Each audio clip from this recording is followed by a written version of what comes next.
Explain Starport services. Starport services.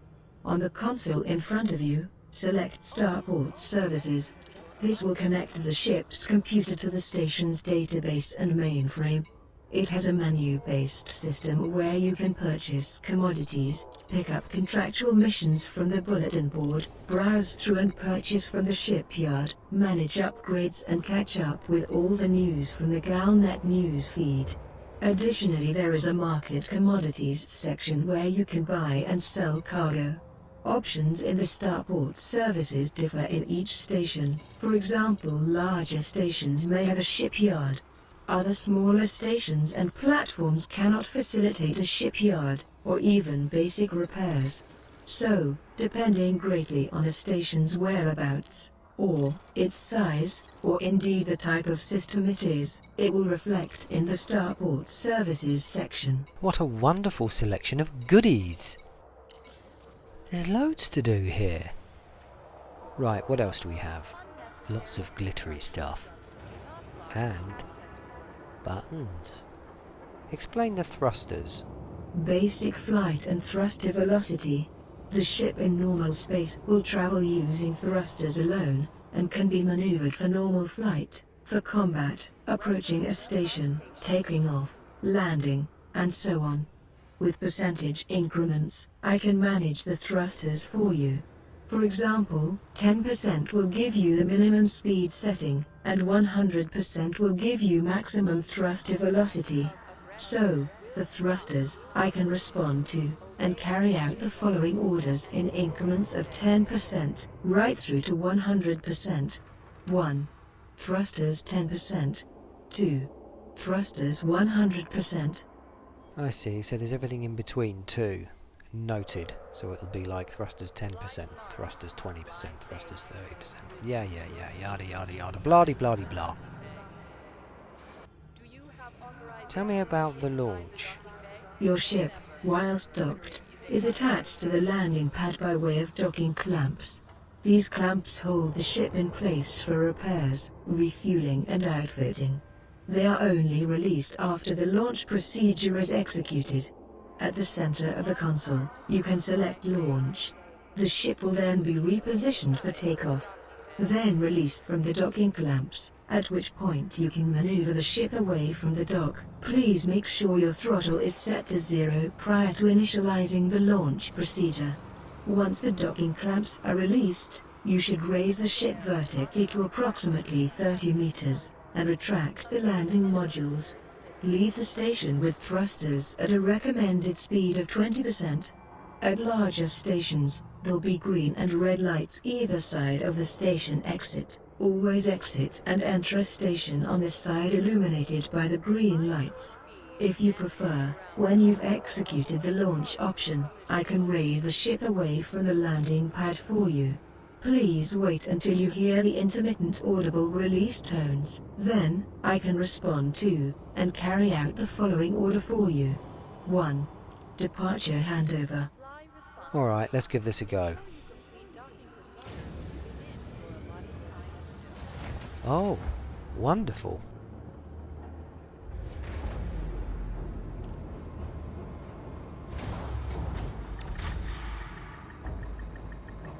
Departure handover. Ascending, retracting modules, handing you the con.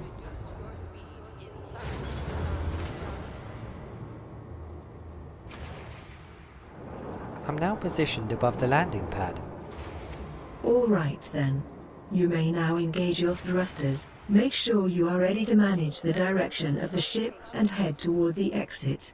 I can help with this by managing your throttle. With percentage increments, I can manage the thrusters for you. For example, 10% will give you the minimum speed setting, and 100% will give you maximum thruster velocity. So, the thrusters, I can respond to, and carry out the following orders in increments of 10%, right through to 100%. For leaving the station, I recommend the following command. 1. Thrusters 20%.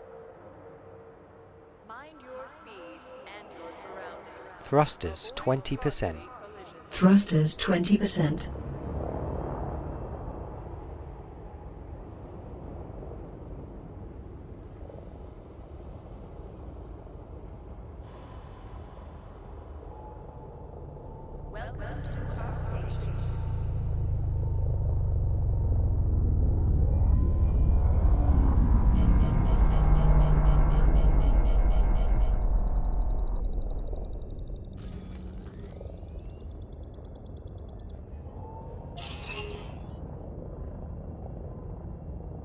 I'm now outside the station, in open space.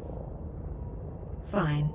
Position your ship toward open space and get a little bit of distance between the ship and the station. Once you've reached a safe distance, you can try the engines with a boost. By executing the boost command, your ship will increase speed for a short period. Useful if you're being pursued in combat, or in pursuit. I can engage the afterburners for you. Firstly, increase your speed to 100%, then, simply use one of the following commands. 1. Afterburners. 2. Boost engines.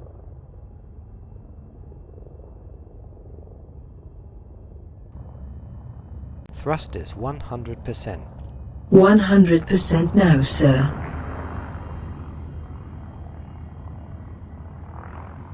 Boost engines. Afterburners. Oh, outstanding.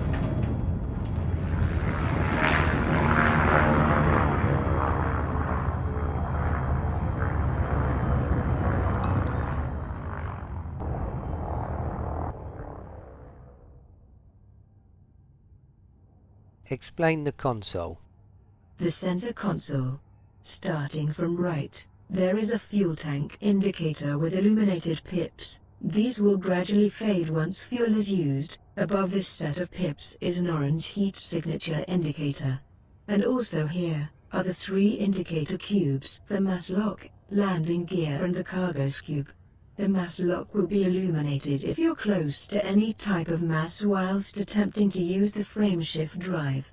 You will need to be clear of stations, ships and anything else regarded as mass if you need to make a jump. You cannot jump if this is illuminated. Both the cargo scoop and landing gear cubes will be illuminated if either of them are deployed. Again, if they are illuminated, they will prevent the use of some of the ship's flight systems like the FTL drive, or thruster boosting system. Next, we have the 3 columns for power management. Systems, engines and weapons, all abbreviated. As you can see, they have illuminated bars. These indicate the power available for use immediately.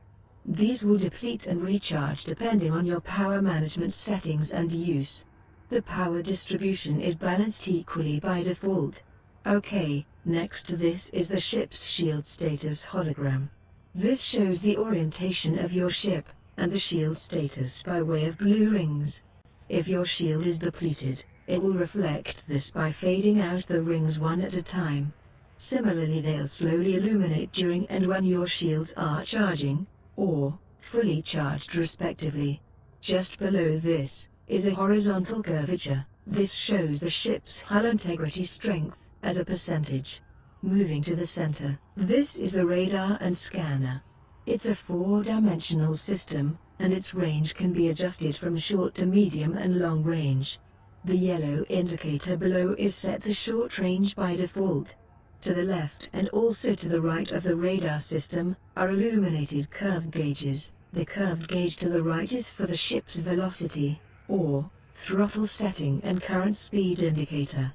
The curved gauge to the left is the temperature gauge for the entire ship. The greater the heat will mean a greater damage risk to the ship's hull, modules and systems. Okay, moving to the left. Similarly to the hologram on the right, this one is effectively your selected target's status, and further left, there's further information about the selected target. Tell me about the power management. On the right of the console, you'll see the power management settings and the current distribution configuration. There are 3 options here: weapons, systems and engines. Power is equally distributed by default. However, you may reconfigure the power management for different situations. If you try the following commands now, you'll be able to see the configuration changes that I can make for you. So, for power management, I can respond to and carry out the following orders for you. 1. Power to engines. 2. Power to systems. 3. Power to weapons. 4. Balance power. Power to engines. Max engines. Power to systems. Max systems. Power to weapons.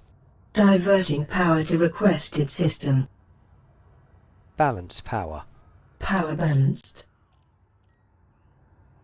Tell me about the hardpoints. Your hardpoints or weapons.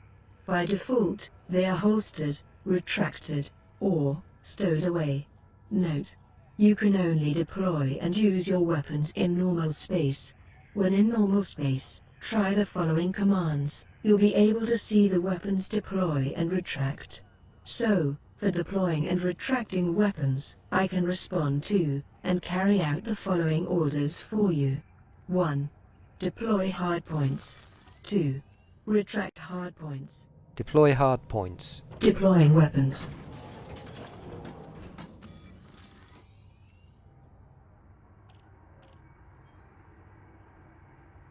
Retract hardpoints. Retracting armaments. Tell me about the cargo scoop. The cargo scoop. You can deploy the cargo scoop in normal space only. It is used for collecting cargo that's either been found or dropped. When the scoop is deployed, and you have assigned a target to be collected, a reticle will appear on the left of the console. You can then slowly approach the target until it is centered with the reticle, then slowly move toward it. When close enough, it will automatically be collected. When in normal space, try the following commands, and you'll be able to see the cargo scoop deploy and retract. So, for deploying and retracting the cargo scoop, I can respond to and carry out the following orders for you. 1. Deploy cargo scoop. 2. Retract cargo scoop.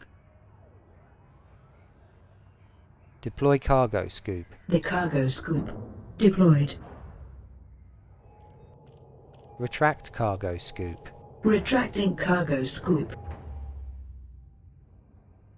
Explain the landing modules to me. The landing modules. These are for landing safely inside stations, on platforms, a planet's surface, or a satellite. You can only land if you have permission to do so.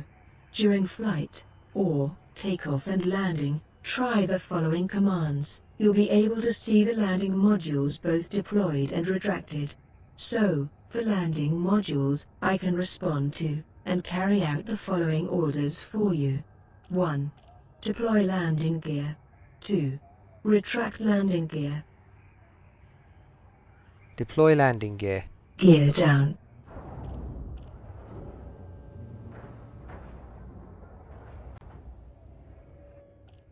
Retract landing gear. Gear coming up.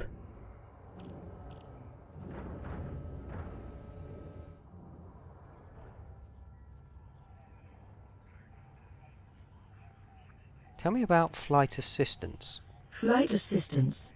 Your throttle will dictate the ship's speed, and the flight stick will dictate your direction. However, the thrusters themselves are intelligently assisted. This helps with consistent directional motion, and makes using the flight stick for maneuvering much more engaging, simplified. In other words, with flight assist enabled by default, you'll find that space flight is more manageable, and without the complexities of Newton's law of motion to consider. Of course, flight assist can be disabled should your situation require it. During flight, try the following commands. You'll be able to see how flight assist affects the ship's maneuverability. So, for enabling and disabling flight assist, I can respond to and carry out the following orders for you. 1. Flight assist off. 2. Flight assist on. Alright, let's give this a go. Thrusters, 20%. Thrusters 20%. Flight assist off. Flight assistance is now offline. Yeah, right, yeah, I don't like controlling the ship like this. Yeah. Flight assist on. Flight assist. Online. Interesting.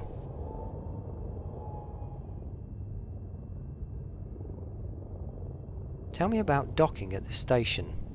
Docking at a station. Permission is required for docking the ship at any location. You'll also need to be within approximately 6 kilometers. The station can then be hailed by accessing the menu to the left, choose Contacts, and select the station, then simply request to dock. Permission will be granted or denied, and confirmation will be confirmed on the front of the console, along with the landing pad allocation number, and a time limit countdown. I can do this for you. So, to request docking, I can respond to, and carry out the following order. 1. Request docking.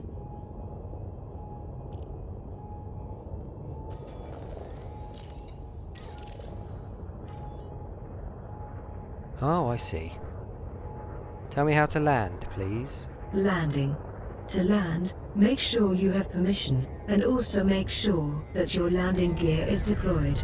Approach the station at a safe speed, around 30% throttle. At larger stations, there'll be green and red lights either side of the entrance. Always enter and exit a station on the side illuminated by the green lights. Once inside the station, approach the landing pad, reduce speed, then stop. Slowly descend to about 30 meters above the pad. An indicator beacon will initialize automatically when you are directly above the docking area. Maneuver your ship until the beacon is centered, then use your thrusters to descend onto the landing pad. When you are close enough, the docking clamps will activate automatically. Alternatively, I can descend and dock for you, as long as the beacon is centered, and you're directly over the landing pad. So, to descend and dock the ship, I can respond to, and carry out the following order. 1. The ship is yours. Warning, confirm that your landing modules are deployed first. Deploy landing gear. Gear down.